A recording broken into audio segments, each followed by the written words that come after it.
Hello friends, नमस्ते। मेरा नाम शीतल थानकी है।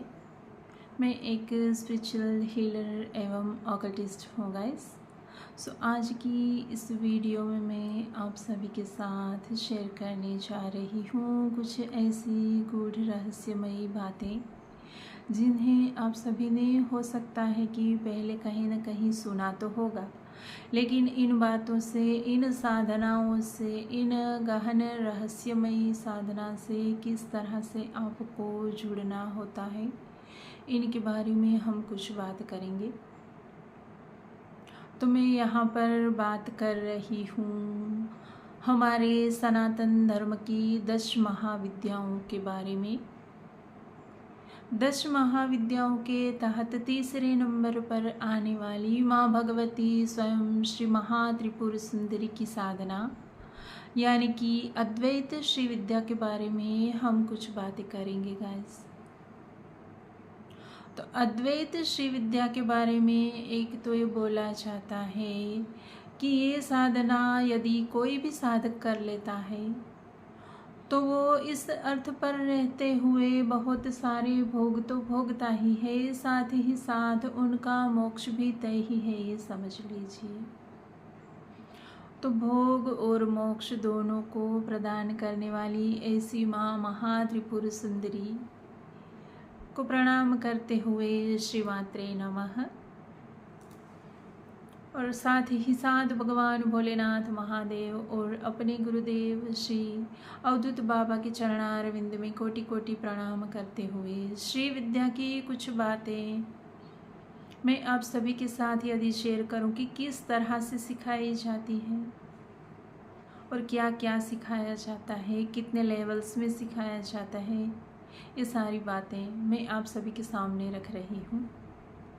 तो श्री विद्या लेवल 3 में सिखाई जाती है, क्योंकि देवी माँ के तीनों रूपों की साधना श्री विद्या साधना में करनी पड़ती है फ्रेंड्स। ये कोई छोटी मोटी साधना नहीं है, ये अति गहन से भी गहन और गूढ़तम साधना है। तो श्री विद्या के लेवल 1 में जो भी साधक श्री विद्या से जुड़ते हैं उन्हें लेवल 1 में यंत्रराज श्री यंत्र से जुड़कर देवी माँ तक पहुँचना होता है। तो श्री यंत्रा की पूजा, श्री यंत्रा की साधना, फिर श्री यंत्रा में किन किन देवियों का वास है और जो उन सभी देवियों से जुड़कर आप किस तरह से बेंदव निवासिनी श्री महात्रिपुर सुंदरी तक पहुँच पाते हो, यानी कि माँ भगवती श्री महात्रिपुर सुंदरी की कृपा को प्राप्त होते हो। तो श्री विद्या के लेवल 1 में आपको बहुत सारी शुद्धियाँ जैसे कि देश शुद्धि, स्थान शुद्धि, आसन शुद्धि और इसी के साथ साथ अंगन्यास, करन्यास इत्यादि, और इससे भी एक स्टेप आगे बढ़ते हुए फिर इनमें 10 महामुद्रास भी आती हैं, जिन मुद्रास के अपनी अपनी योगिनियाँ हैं, अपनी अपनी देवियाँ हैं, अपने अपने मंत्रास हैं। तो ये सारा कुछ लेवल 1 में आपको सिखाते हुए आहिस्ता आहिस्ता आपको 9 आवरण की ओर ले जाया जाता है। यंत्रराज श्री यंत्र में देवी माँ के अनेकों रूपों, एक एक आवरण में माँ भगवती की कृपा को प्राप्त करता हुआ साधक अपने जीवन में आगे बढ़ता है। तो फिर यदि आप जब 9 आवरण पूजा को कंप्लीशन में लाकर एक स्टेप यदि देवी माँ की ओर आगे बढ़ना चाहो, तब जाके आप लेवल 2 में एंट्रेंस ले पाते हो। तो लेवल 2 में आपको ललिता सहस्त्रनाम एवं पंचदशाक्षरी मंत्रा के साथ जुड़ा जाता है।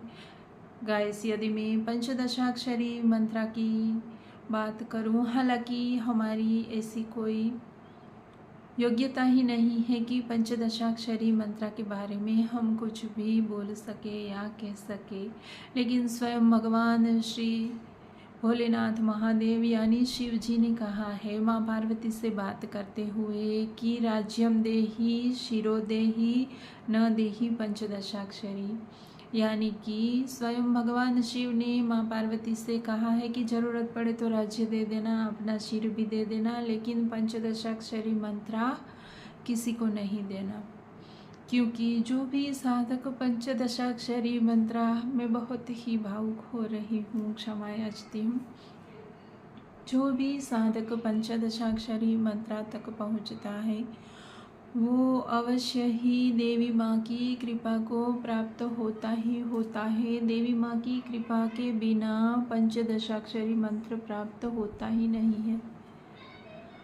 तो लेवल 2 में आपको पंचदशाक्षरी मंत्र दिया जाता है, और लेवल 3 में क्योंकि देवी माँ को षोडशी के स्वरूप में भी पूजा जाता है, षोडशी भी बोला जाता है, देवी माँ का एक नाम षोडशी भी है।